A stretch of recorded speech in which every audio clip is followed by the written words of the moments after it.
Assalamualaikum warahmatullahi wabarakatuh.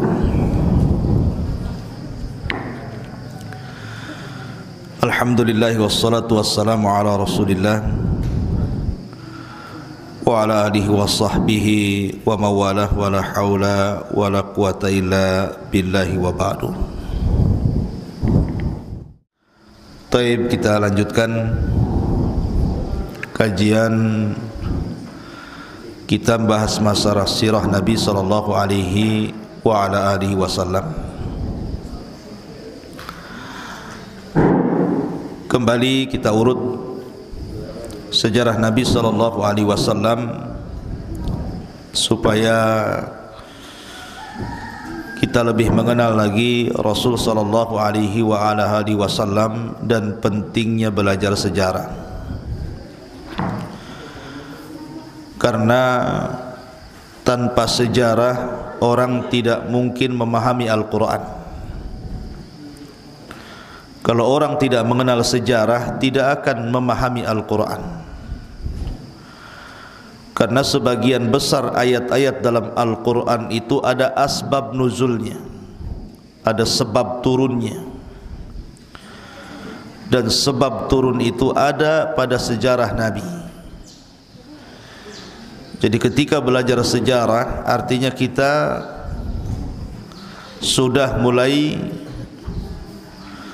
muqaddimah untuk memahami Al-Quran.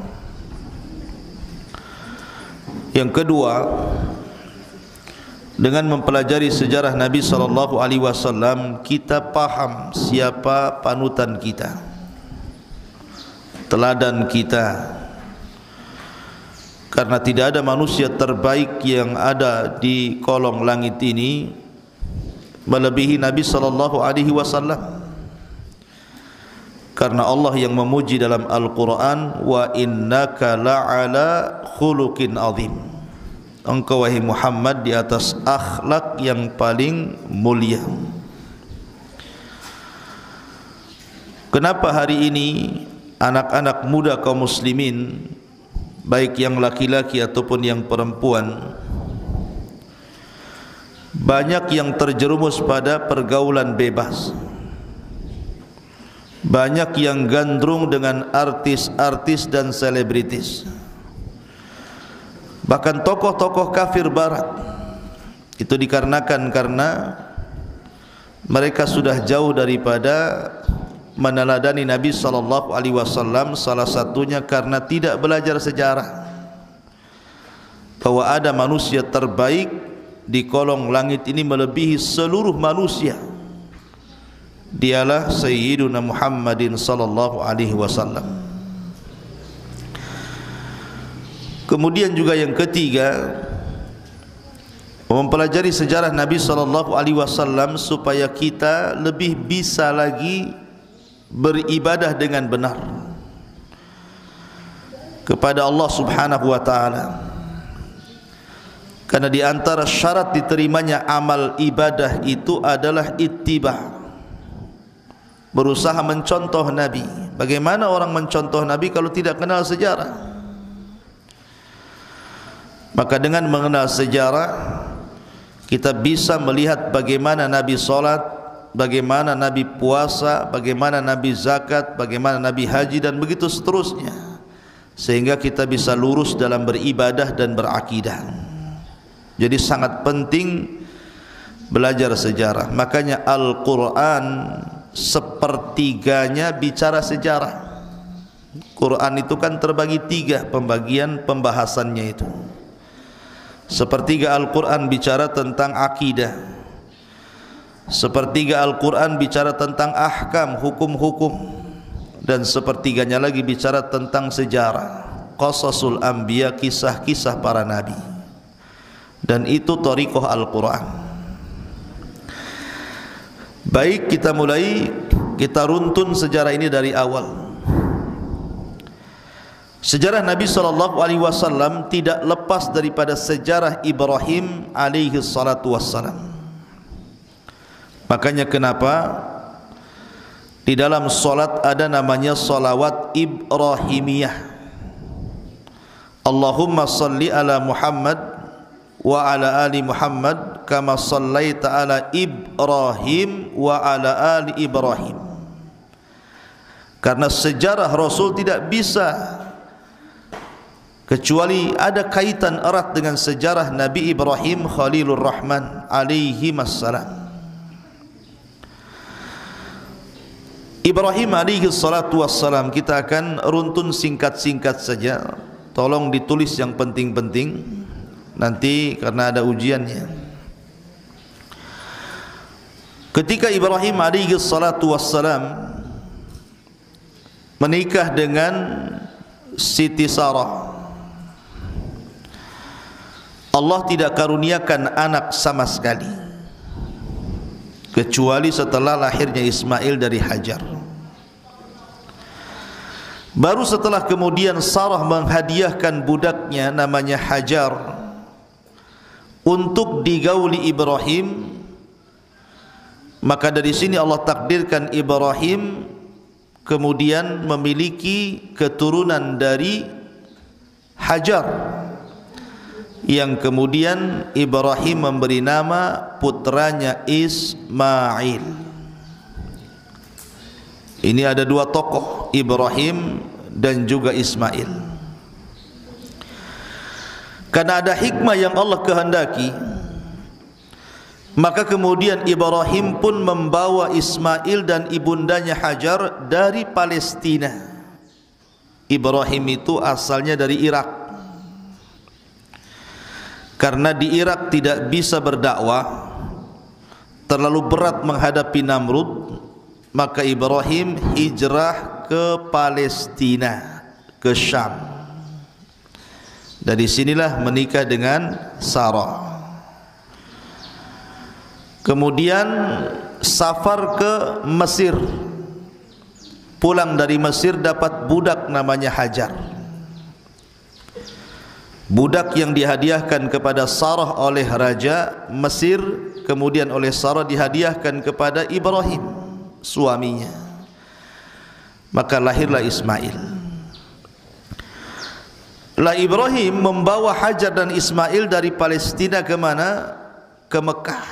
Ketika itu Mekah masih gurun pasir, tidak ada bangunan, tidak ada pohon, tidak ada burung, tidak ada air, betul-betul kering kelontang. Kemudian Ibrahim safar bersama Hajar dan Ismail ke tempat yang kering kelontang. Bahasa Al-Quran, biwadin ghairi di zar'in inda baitikal muharram. Di sebuah lembah yang tidak ada tanaman di situ, di sisi Baitullah. Walaupun belum ada Baitullahnya, karena kelak nanti akan dibangun Baitullah di situ. Berangkatlah satu keluarga, Ibrahim, Hajar dan Ismail ini. Sesampainya di tempat yang dituju, tiba-tiba Ibrahim membiarkan istrinya Hajar dan Ismail di tempat itu, kemudian pulang lagi ke Palestina. Ketika itu Hajar memanggil-manggil Ibrahim agar jangan ditinggal begitu saja. Apalagi tempat itu tidak ada makanan, tempat itu tidak ada rumah, tempat itu tidak ada pohon, tidak ada apapun. Namanya perempuan tentu ada perasaan khawatir, apalagi bawa anak kecil Ismail. Tapi karena ini perintah Allah, mau tidak mau, suka tidak suka, Ibrahim terpaksa meninggalkan Hajar di Mekah yang ketika itu belum ada apapun. Baru Hajar paham ketika Hajar mengatakan kepada Ibrahim, apakah ini perintah Allah wahai Ibrahim? Maka Ibrahim tidak menjawab sama sekali, bahkan tidak melihat ke belakang, hanya mengisyaratkan dengan kepalanya. Maka Hajar pun dengan tawakal yang kuat mengatakan, idzan lan yudayyi'unallah. Kalau ini perintah Allah, aku yakin Allah tidak mungkin menyia-nyiakan diriku dan Ismail di tempat ini. Lihat bagaimana tawakalnya Hajar kepada Allah, luar biasa, patut ditiru. Kalau sekarang ada terjadi seperti ini, mana mau perempuan diletakkan di hutan saja tidak mau, apalagi di padang pasir. Berangkatlah Ibrahim sendirian ke Palestina. Sampai di sini cerita Ibrahim. Sekarang kita masuk kepada cerita Hajar dan Ismail. Ketika Hajar dan Ismail berada di padang tandus kering kelontang itu, maka Ibrahim tidak banyak memberikan bekal makanan. Maka Hajar pun ketika melihat kondisi air minum yang hampir habis untuk diminumnya dan putranya Ismail, maka dia berusaha untuk mencari-cari air cadangan. Larilah dia ke Bukit Safa. Kemudian di Bukit Safa tidak mendapatkan air, lari lagi ke Bukit Marwah. Melihat Ismail yang menangis, khawatir dia, sehingga dia bolak-balik lari ke Safa ke Marwah, ke Safa ke Marwah, sampai 7 putaran mencari air itu. Dan inilah asal sa'i. Dalam manasik haji atau umrah itu kan ada sa'i namanya. Sa'i itu berlari-lari kecil dari Safa ke Marwah. Lah inilah sejarah sa'i di sini, di mana Hajar sa'i dari Safa dan Marwah mencari air. Ketika sudah lelah 7 putaran, kan jauh itu. Nanti kalau Allah takdirkan bisa umrah baru tahu bagaimana rasanya sa'i. Lelah letih, apalagi seorang wanita yang kekurangan bekal makanan, tidak punya tenaga. Rupanya Jibril alaihi salatu wassalam turun, kemudian berdiri di samping Ismail kecil yang ditinggal oleh ibundanya cari air ke Safa Marwah itu. Akhirnya Jibril pun menghempaskan sayapnya menendang bumi, tiba-tiba keluar air dari bumi. Inilah sejarah awal munculnya air Zam-Zam. Jadi air Zam-Zam itu muncul karena hentakan sayapnya Jibril di sebelah kaki Ismail. Ketika Hajar datang, kaget dia. Kenapa? Karena ada air yang memancar di kaki, di sebelah kaki Ismail yang masih bayi. Maka akhirnya kemudian Hajar pun berusaha membendung. Dalam bahasa Arab namanya zam. Membendung itu begini, zam. Makanya kemudian air itu disebut Zam-Zam. Ya. Sampai sekarang air itu disebut Zam-Zam. Lah, peristiwa ini, peristiwa pertama kali munculnya Zam-Zam ini setelah terjadi peristiwa besar yang ada di daerah Yaman, di mana hancurnya bendungan yang merupakan rizkinya penduduk Yaman yang disebut dengan Sad Ma'rib namanya. Kebetulan dulu saya belajar di Ma'rib di Yaman. Di sana ada bendungan namanya Sad Ma'rib. Jadi peristiwa ini setelah terjadi jebolnya bendungan yang ada di Ma'rib. Lah bendungan itu menahan air, dan itulah rizkinya penduduk Yaman itu, air itu, karena Yaman dulu subur, pertanian di mana-mana, airnya dari situ. Lah setelah peristiwa jebolnya Sad Ma'rib itu, bendungan Ma'rib, karena kufur nikmatnya penduduk Yaman, maka mengakibatkan korban ribuan jiwa dan bangunan hancur balau gara-gara terhempas banjir dengan hancurnya bendungan Ma'rib itu. Lah dengan musibah besar itulah akhirnya penduduk Yaman, dan penduduk Yaman itu asal Arab. Pokoknya kalau disebut orang Arab pertama, ya orang Yaman. Orang mengenal Arab itu Yaman ketika itu.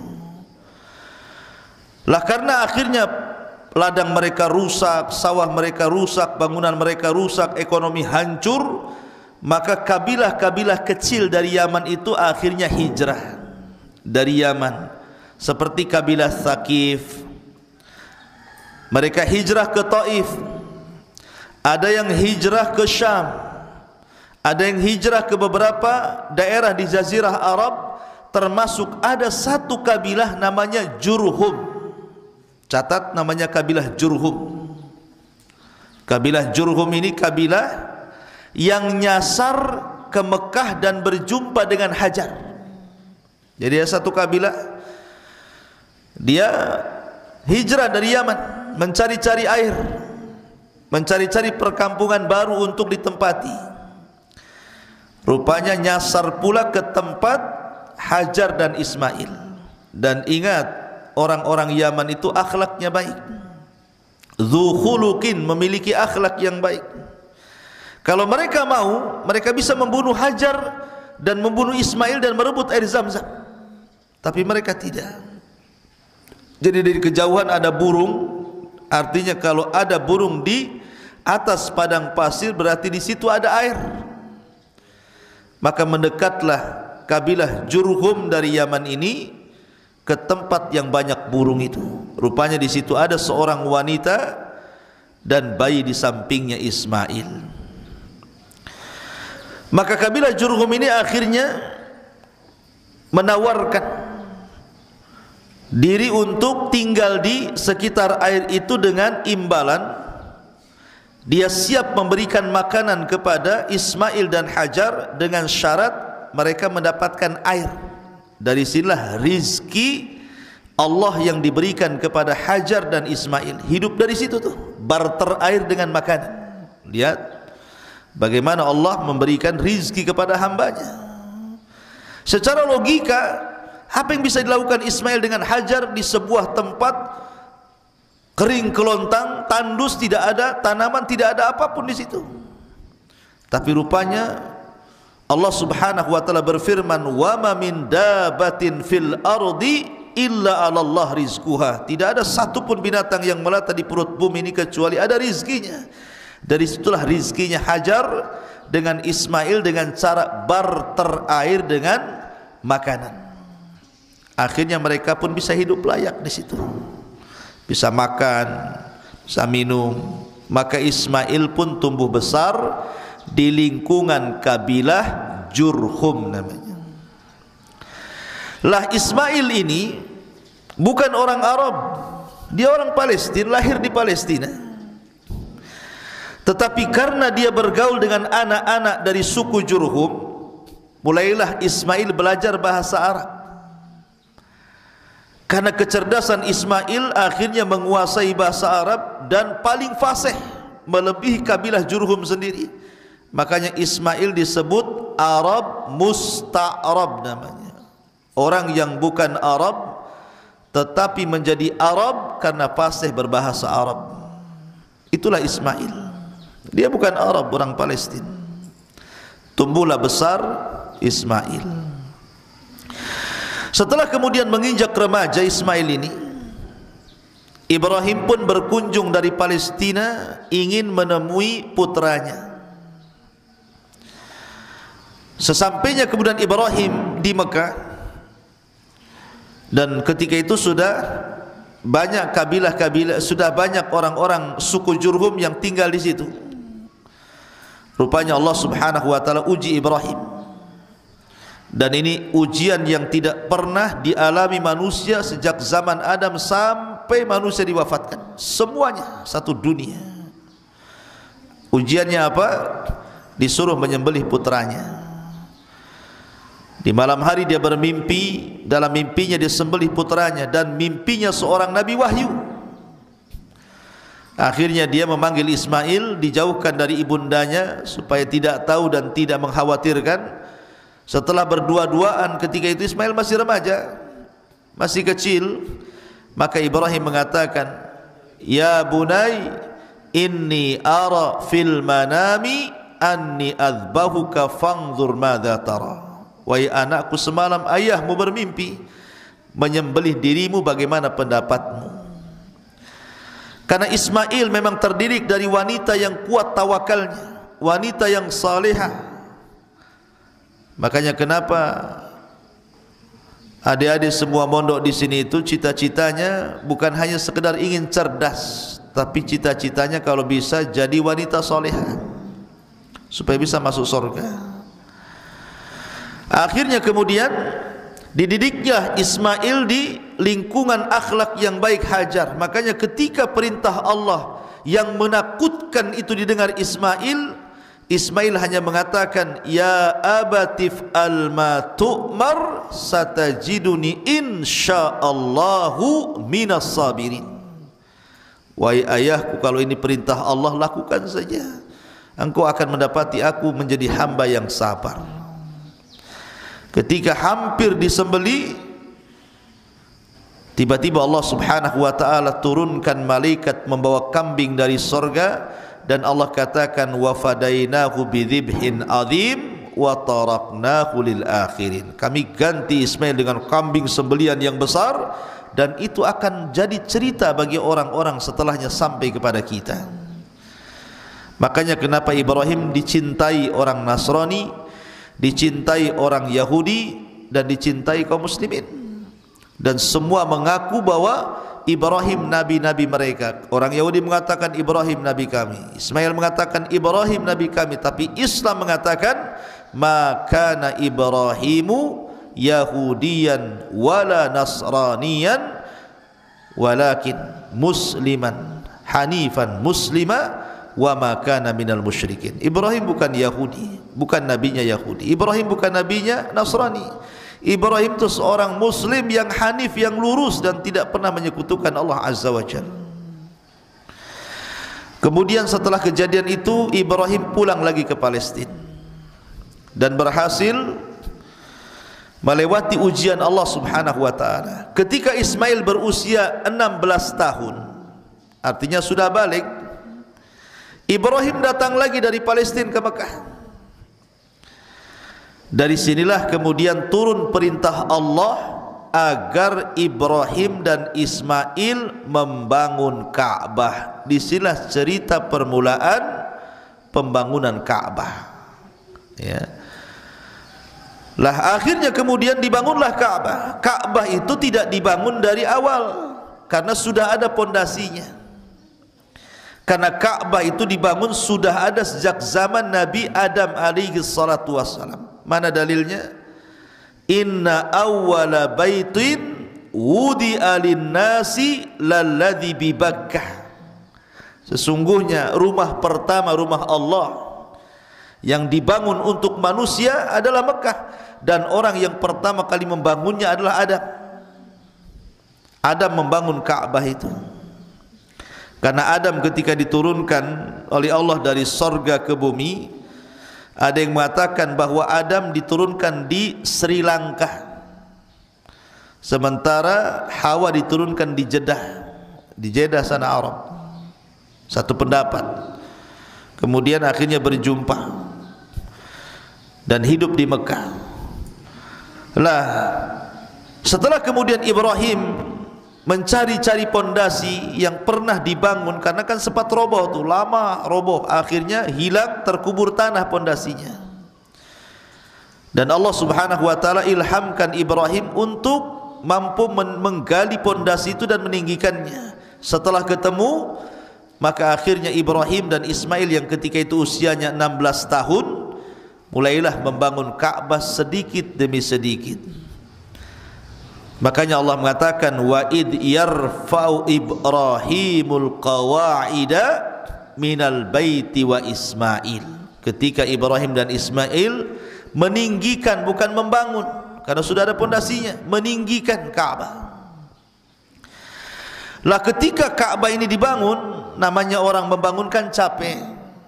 Terkadang Ibrahim itu mundur sedikit dari Ka'bah, kemudian diperhatikan Ka'bah itu, entah mereng, entah apa, kurang bagus, kurang siku, kurang apa gitu kan. Tukang kan kalau bangun bangunan pasti akan dilihat bangunannya. Dan selalu kalau melihat hasil bangunannya, Ibrahim berdiri di situ. Maka tempat berdiri Ibrahim memandang pembangunan yang sedang dibangun sekarang disebut Maqam Ibrahim namanya.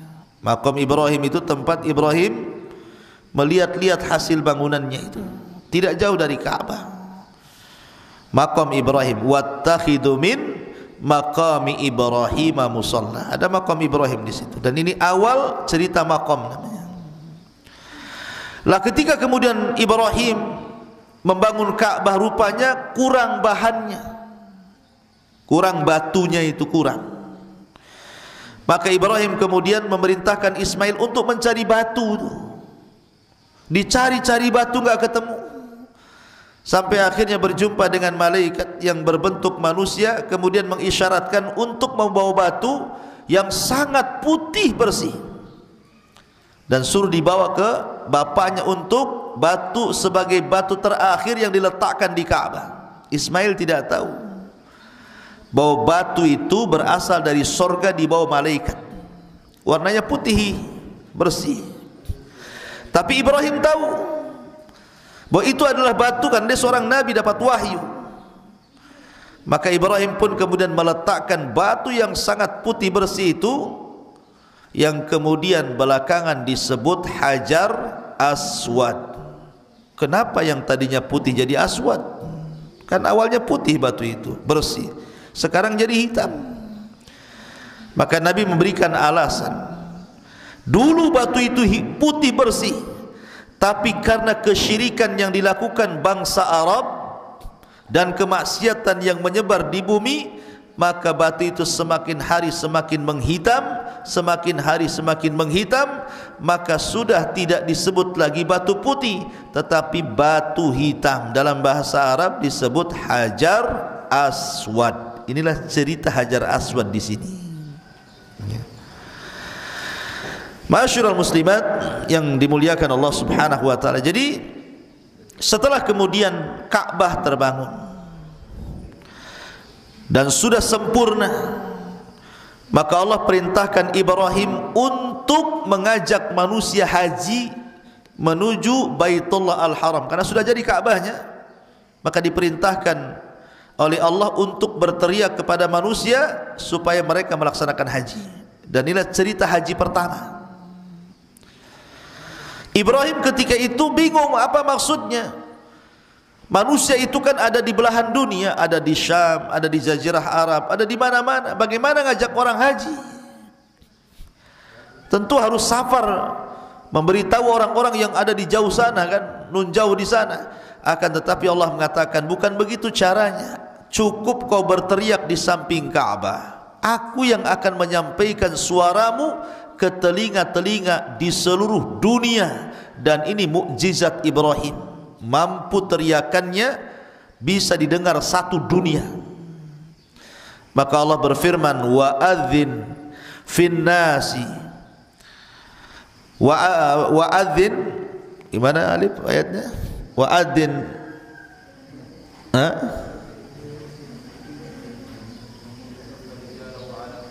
wa adzin fin nas ya'tika rijalan wa ala kulli dhamirin ya'tina min kulli fajjin amik. Ya. Wa adzin fin nas. Di sini Allah perintahkan supaya adzin fin nas, mengumumkan kepada manusia bil haji, dengan haji. Ya'tuka rijal, maka akan datang orang-orang yang berjalan. Wa ala kulli dhamirin ya'tin, dan orang-orang yang berkendaraan. Min kulli fajjin amik, dari seluruh penjuru dunia. Maka ketika Ibrahim berteriak kepada seluruh manusia satu dunia untuk haji, maka teriakan Ibrahim masuk ke telinga-telinga manusia, kemudian masuk ke hati manusia. Dari situlah Allah cintakan hati manusia untuk datang ke Ka'bah. Ya. Maka ketika itu Ibrahim pun mulai berdakwah di sekitar Ka'bah. Setelah pembangunan Ka'bah, maka Allah takdirkan satu ataupun semua bangsa Arab mengikuti syariat Ibrahim. Tidak ada di zaman Ibrahim orang Arab yang melakukan syirik. Tidak ada. Satu orang Arab pun semua mentauhidkan Allah, mengikuti ajaran Ibrahim. Dan dari situlah sejarah pertama Ka'bah diagungkan. Itulah sejarah pertama kenapa Ka'bah diagungkan itu. Karena Ibrahim mengajak orang untuk mengagungkan Ka'bah. Maka satu Arab semua mentauhidkan Allah dan mengikuti ajaran Ibrahim, wattabi millata Ibrahim hanifa. Sampai akhirnya ketika Ibrahim alaihi salatu wassalam wafat dan Ismail juga wafat. Ismail menikah 2 kali. Istri pertama akhlaknya buruk, kemudian diceraikannya. Istri kedua, dan ini pelajaran bahwa wanita yang buruk akhlak itu tidak disukai. Makanya seorang nabi pun menceraikannya. Baru istri keduanya solehah. Maka dari keturunan istri kedua Ismail inilah kelak sampai kepada Adnan, Adnan sampai kepada Abdul Manaf, Abdul Manaf sampai kepada Hashim, Hashim sampai kepada Abdul Muttalib, Abdul Muttalib sampai kepada Abdullah, dan dari Abdullah lahirlah baginda sallallahu alaihi wasallam. Lah, ketika seluruh orang Arab ini, walaupun Ibrahim sudah meninggal, Ismail sudah meninggal, tapi ajaran tauhid itu tidak hilang di negeri Arab. Sampai akhirnya datang seorang laki-laki yang disabdakan Rasul akan terburai ususnya di neraka, karena dialah orang yang pertama kali merubah agama tauhid menjadi agama berhala. Siapa dia? Amru ibnu Luhai. Catat, Amru ibnu Luhai. Amr bin Luhai orang pertama yang merubah agama tauhid di jazirah Arab itu. Namanya Amr bin Luhai, kepala dari kabilah Khuza'ah namanya. Ada kabilah Khuza'ah, kabilah besar yang memimpin namanya Amr bin Luhai. Dulu Arab dipimpin oleh Jurhum, kabilahnya Ismail, kabilahnya istrinya Ismail, namanya Jurhum. Sampai akhirnya kemudian terjadi perang besar antara kabilah Khuza'ah dengan kabilah Jurhum. Ini perang, banyak orang mati. Allah takdirkan Jurhum kalah. Kabilahnya istri Ismail ini kalah, dikuasai oleh kabilah Khuza'ah, sehingga yang memimpin akhirnya seorang laki-laki namanya Amr ibn Luhai. Tetapi walaupun demikian, Amr ibn Luhai itu orangnya baik, orangnya paling kaya, dermawan, suka ngasih makanan kepada orang haji, mengagungkan Ka'bah, memberi pakaian sendiri kepada Ka'bah, sehingga orang-orang Arab sedikit demi sedikit akhirnya cinta dengan Amr ibn Luhai, termasuk juga Jurhum yang kalah perang itu. Lah, karena Jurhum itu sudah kalah, sebagian mereka hijrah ke beberapa tempat, sebagiannya masih tinggal di Mekah dan menguasai Zamzam. Maka kabilah Khuza'ah ingin menghancurkan betul-betul ekonomi orang-orang Jurhum dengan cara apa? Menimbun Zamzam. Ditimbun Zamzam itu supaya orang-orang Jurhum tidak punya ekonomi dari penjual belian air Zamzam itu. Betul-betul dikubur oleh kabilah Khuza'ah itu. Dari sinilah sejarah hilangnya Ka'bah, hilangnya Zamzam. Kenapa? Karena dikubur oleh kabilah Khuza'ah untuk betul-betul menghancurkan kabilah Jurhum. Maka Arab dikuasai Jurhum ketika itu, karena sudah tidak punya ekonomi lagi. Mau jual air udah nggak ada airnya, Zamzamnya sudah dikubur.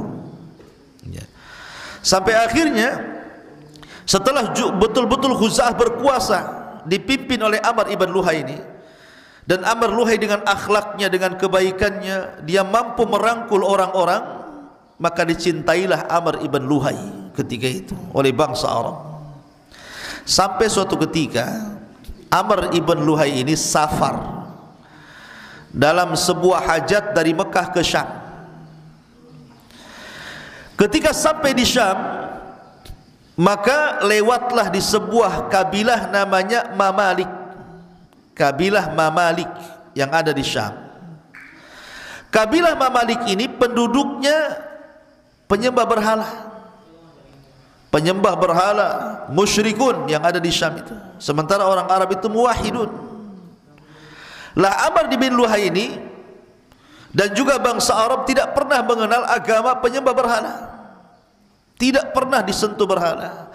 Cuman asumsi daripada Amr bin Luhai ini, karena Syam adalah biladul anbiya, negerinya para nabi, banyak ribuan para nabi diutus di Syam, maka dikiranya ajaran penyembah berhala oleh Amr ibn Luhai itu adalah ajaran yang hak, ajaran yang benar.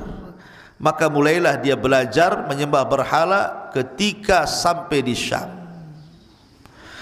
Ketika pulang dari Syam, maka dia sudah terpengaruh dengan agamanya para penyembah berhala yang ada di Mamalik di Syam itu. Maka pulanglah Amr ibn Luhai bawa oleh-oleh patung besar namanya Hubal. Patung Hubal. Itulah patung pertama yang dibawa oleh Amr ibn Luhai. Bawa Hubal dia dari Syam menuju Mekah. Sampai di Mekah diletakkan di Ka'bah. Dan dia mengajak manusia untuk menyembah berhala. Disinilah pertama kali sejarah orang Arab kembali menyembah berhala.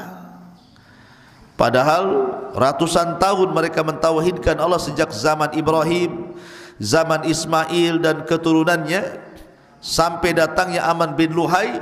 Dia pula orang yang pertama kali merubah agama Ibrahim di Jazirah Arab.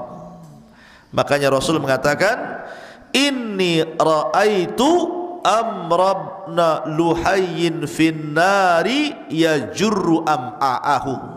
Aku melihat Amr ibn Luhai di neraka terburai ususnya. Fa innahu awwal man ghayyara dina Ibrahim. Karena dia orang yang pertama kali merubah agama Ibrahim. Maka setelah kemudian Hubal, dia ke Syam lagi, bawa lagi patung yang lain, bawa lagi patung yang lain. Akhirnya lama-lama patung itu diproduksi oleh penduduk asli sendiri, maka keluarlah macam-macam patung. Dan yang paling besar ada Hubal, ada Manat, ada Uzza, ada Lata. Itu akhirnya patung-patung inilah yang kemudian dikenal di Jazirah Arab. Lata, Uzza, Manat, Hubal. Makanya disebutkan dalam Al-Quran ya, tentang patung-patung ini. Lah setelah kemudian kesyirikan mulai menyebar di Jazirah Arab, mulailah kemudian orang Arab itu disukakan belajar perdukunan dari orang-orang Yahudi, belajar ilmu sihir, ilmu ramal gitu ya. Maka menyebarlah banyak perdukunan di Jazirah Arab itu. Di zaman itu sudah kesyirikan di mana-mana, perdukunan di mana-mana.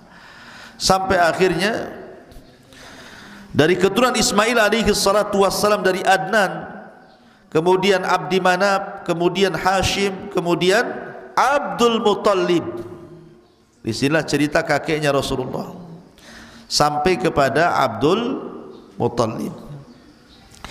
Di masa Abdul Muttalib ini, kita tahu bahwa di Yaman itu ada seorang raja yang berasal dari Ethiopia, namanya Abrahatul Asram. Abrahatul Asram. Abraha. Kenapa disebut Asram? Karena hidungnya hilang, enggak punya hidung. Karena ditebas pedang hidungnya itu jadi rata dengan apa namanya muka, maka disebut Asram. Orangnya enggak punya hidung. Ya punyalah hidungnya, cuman maksudnya ditebas jadi terlalu pesek gitu ya. Maka disebut Asram. Ya, jadi Abraha. Lah Abraha ini sebenarnya dia orang Ethiopia, orang Habasyah. Diutus oleh raja Ethiopia yang namanya Najasyi, tapi bukan Najasyi yang terakhir yang masuk Islam, namanya Ashamah ibn Afjur, bukan Najasyi ini, Najasyi sebelumnya. Ya. Jadi mengutus dua jenderal ketika itu namanya Abrahatul Asram dan Riyadh untuk membawa pasukan besar dari Ethiopia menyeberangi lautan dan menghancurkan Yaman di zaman Abdul Muttalib itu. Kenapa? Karena ketika itu di Yaman banyak orang Nasrani yang ditindas oleh seorang raja zalim namanya Dzunuwas. Jadi ada perkampungan Nasrani di Yaman yang ditindas oleh seorang raja zalim yang masuk Yahudi namanya Dzunuwas. Dzunuwas. Kalau ada seorang raja diawali dengan kalimat Dzu, berarti raja itu dari Yaman, seperti Dzulqarnain dari Yaman, ya. Lah Dzunuwas ini dia zalim, memaksa orang-orang itu untuk masuk Yahudi, kalau tidak dibunuh. Dibunuh, raja zalim, dia ngaku Tuhan sama dengan Fir'aun, sama dengan Namrud, dan dia punya tukang sihir. Sampai akhirnya ketika dia membantai dengan membakar 20.000 rakyatnya hanya karena murtad dari tidak mau menyembah dirinya, yang dikenal dalam Al-Quran kisah Ashabul Ukhdud. Kutila Ashabul Ukhdud an-nari dhatil waqud idhum 'alaiha qu'ud wa hum 'ala ma yaf'aluna bil mu'minina syuhud wa ma naqamu minhum illa an yu'minu billahil azizil hamid. Dalam surah Al-Buruj itu ada kisah Ashabul Ukhdud. Ini kisah Ashabul Ukhdud ini adalah kekejaman raja namanya Dzunuwas karena membakar hidup-hidup rakyatnya yang tidak mau sujud kepada dia dengan cara dibuat parit api dimasukkan di situ. Sampai Ibnu Katsir menyebutkan 20.000 nyawa melayang. Dan semuanya Nasrani. Nasrani yang masih berpegang dengan syariat Isa, bukan Nasrani seperti sekarang, ya, yang menuhankan Isa. Lah sementara Ethiopia itu negara Nasrani terbesar setelah Syam.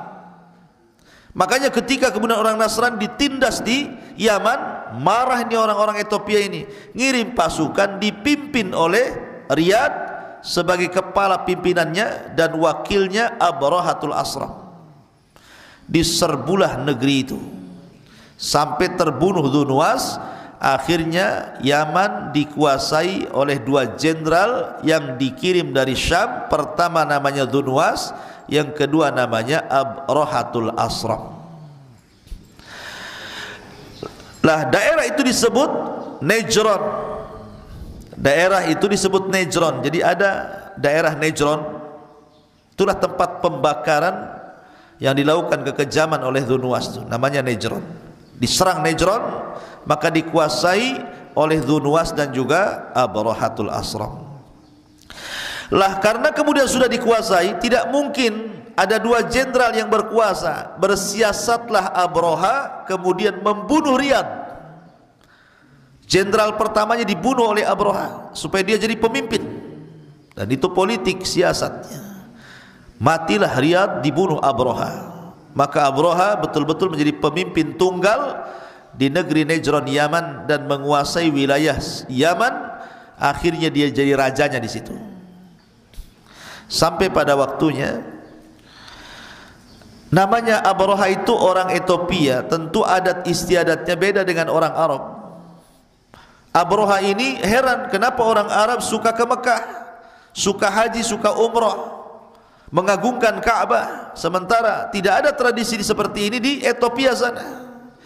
Maka berfikirlah untuk membangun kanisa, gereja termegah saat itu yang terbuat bahan bakunya sebagiannya dari emas. Gereja megah.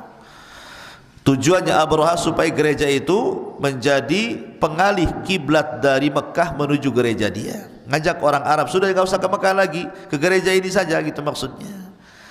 Tapi Abraha tidak paham keterikatan hati-hati orang Arab dengan Mekah. Kuat sekali, tidak bisa. Gereja sudah jadi pun tidak mau juga orang Arab datang ke gerejanya. Yang ada orang Arab marah. Sampai ada anak muda dari kabilah yang dekat dengan Mekah, berjalan kaki dari Mekah ke Son'a hanya untuk buang hajat di gereja itu. Diletakkan kotoran di situ, kemudian dikirim surat bahwa engkau tidak mungkin mengalahkan keagungan Ka'bah. Marahlah Abraha dengan perbuatan anak muda itu. Dan ingat, ini kan Islam belum ada. Kalau Islam tidak boleh ada gereja kemudian berak sembarangan di gereja, tidak boleh. Ini yang dilakukan orang musyrikun di zaman itu. Maka marah Abraha, dikirimlah pasukan besar dengan tentara gajah. Ada yang mengatakan gajahnya itu cuma 6 ekor, ada yang mengatakan 8 ekor. Tapi karena orang Arab tidak pernah melihat gajah, maka perangnya disebut perang gajah. Berangkat tuh Abraha dari Yaman dengan pasukannya, dengan dia naik satu gajah yang besar yang disebut dengan Mahmud, kemudian berangkat menyerang Mekah. Bukan untuk berperang, hanya untuk menghancurkan Ka'bah saja. Tetapi ketika sampai di sebuah tempat namanya Wadin Muhassir, disitulah Allah Subhanahu wa taala azab Abraha, sehingga Allah katakan, alam tara kaifa fa'ala rabbuka bi ashabil fil alam yaj'al kaidahum fi tadlil wa arsala alaihim tayran ababil tarmihim bihijaratin min sijil faja'alahum ka'asfin ma'kul. Turun ayat ini mengkisahkan bagaimana Allah mengadab Abrahatul Asram karena kelancangannya. Maka setelah Abraha kemudian mati dan pasukannya, maka kemudian perang itu disebut perang gajah. 50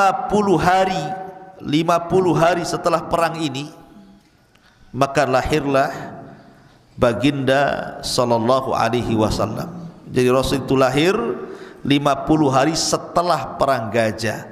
Makanya kalau identitas Rasul yang masyhur dalam sejarah-sejarah, lahir pada tanggal 12 bulan Rabiul Awal tahun gajah, karena lahir 50 hari setelah tragedi perang gajah.